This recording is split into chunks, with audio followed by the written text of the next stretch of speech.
So Crowley gets initiated into the Golden Dawn in around the turn of the century, about 1896, 1898. I forget the exact date, but this is sort of when his magical career starts, and he does his first experiments.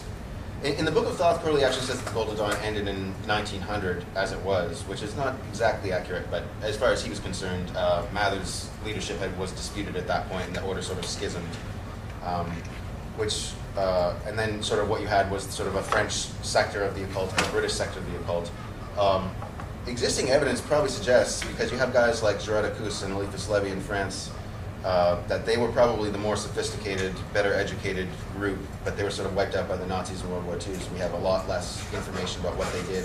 The reason that most of what we have from the Golden Dawn, and that's sort of the spiritual forefather of modern occultism, really just has to do with the fact that the Nazis never really made it into Britain and weren't able to destroy that as it existed. So whether it's sort of the weak sister of occultism or not, that's what we're stuck with, because the major occult sections before were in France and Germany, and so obviously they were wiped out more or less, except for what we have of the beginnings of the OTO and whatnot. Not totally wiped out, but a great deal of material that could be very useful to us today did not survive. Which is the same when we look at the Enochian timeline. I mean, we're basically taking a jump from the 15th century to the 20th century, or 16th century to the 20th century. There's a couple hundred years there where we don't really know a lot about what happened or what magicians may have been practicing or how they may have been using the Enochian system, simply because there is not a lot of evidence left behind. So 1900, in Mexico, Crowley did the first two aethers. As I mentioned in a previous lecture, this is tremendously significant because if you look at what Crowley says about these two aethers, he makes constant references to the Book of the Law in his footnotes in The Vision and the Voice, but except for the fact that he had these visions before he got the Book of the Law. So it was much later that he started to connect the dots between what he saw then and what he got in Liber Al. And of course, Liber Al comes in 1904. This happened when Crowley had his HGA experience, which sort of represented his culmination of that work of the Outer College of the Golden Dawn, which is the same point at which they start to teach you about Enochian magic and you start to get that material. So there is an intrinsic connection there, not just because he was learning Enochian magic, but because we're told that Enochian magic is to initiate the apocalypse. And this is a book where Crowley is being told that he's the beast of Revelations, which is, significant to the apocalypse. There's several things in the Book of the Law that are direct quotes from Revelations, and the imagery from that book is rife throughout the Book of the Law. So we can look at this as sort of this is definitely part of the trajectory of what the Enochian angels intended when they initially came up with this system. And yes, so as Crowley, of course, didn't cut into the Book of the Law right away. It took him a little while to start to adapt it or get to use it as a system to begin to promulgate the law. In 1907, he started the AA, and that's around the time that he started receiving the holy books of Thelema, which we use now. But he makes it very clear that he got them before he really understood what they meant, and it wasn't until years of ritual work later that they started to make sense to him, and he started to understand them, and that's sort of when he started writing commentaries about it and stuff like that. A couple of years later, 1909, he and Victor Newberg go into the desert. He gets the Vision and the Voice, what we know as Liber 418, and again, this starts to elucidate the holy books. It starts to elucidate the Book of the Law, and it starts to give him a more radical method of biblical interpretation, because he's not just talking about the Book of Revelations there. He's looking at creation myths, he's looking at Genesis, he's looking at things like the Tower of Babel and sort of where that all fits in.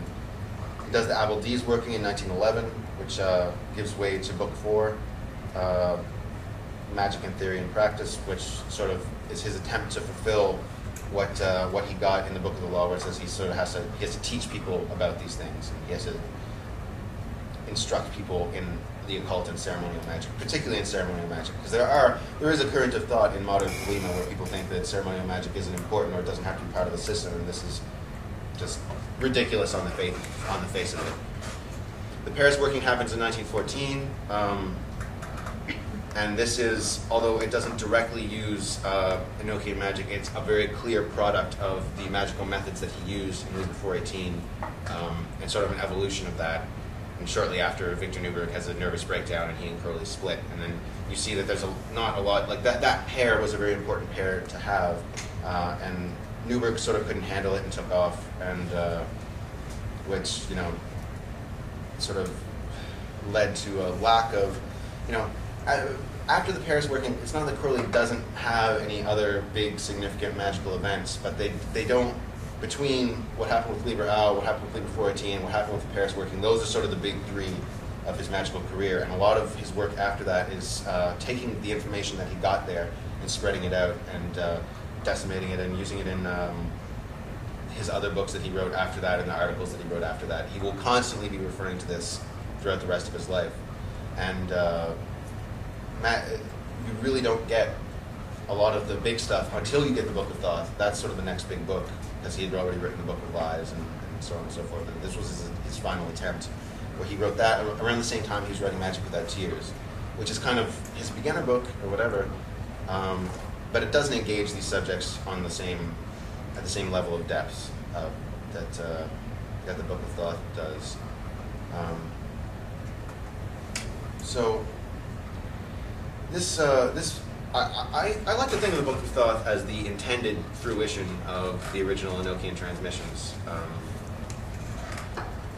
It does what as I said, it does what the angels sort of originally intended to do. But what Crowley describes it as, very bluntly, is he calls it the algebra of initiation. It's not just, and he in his letters to Frieda Harris when he was designing this, he's very adamant about the point that he doesn't want this to be used as a device for fortune telling.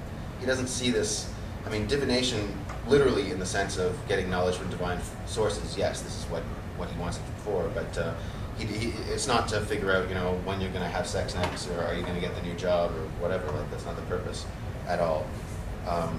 Initiation, as Crowley explains himself, I should clarify, the Paris working was his attempt to manifest the Magus grade that he'd received in name while doing the Aethers and Liber 418, but he sort of didn't really feel that it was fully there. And after the Paris working, he goes to America, and he writes about this in his Confessions. He has a number of experiences where he considered these to be his de facto initiation into the Magus grade, which took a long time. But it happened in the events in his social life, with the people that he was interacting with, which he identified as various officers of that initiatory experience. And he uses the imagery that he got in the Golden Dawn, but what didn't happen in a temple with officers dressed as different animals. It happened while he was sort of partying in New York and traveling around the southern U.S. and stuff like that, and working for different magazines, writing, so on and so forth. The manifestation of these things happened in his day-to-day life, and his explanation of that in the Confessions is really good to look at if you want to understand sort of how initiation takes place in the real world. And this was, so this was his motivation behind the Paris working, was to manifest that. But as you'll see if you read this in his Confessions, it's a very personal thing. It has to do with a lot of things, and he has to explain a lot that's going on in his life and who this person is and how they're significant, regardless of whether he would ever meet them again, and so on and so forth. That makes it hard to make it clear to people what the actual process of initiation is. So that's why he compares it to algebra. If you take a mathematical equation that uses particular numbers, you reveal something about the relations between those numbers as per the operations of that equation.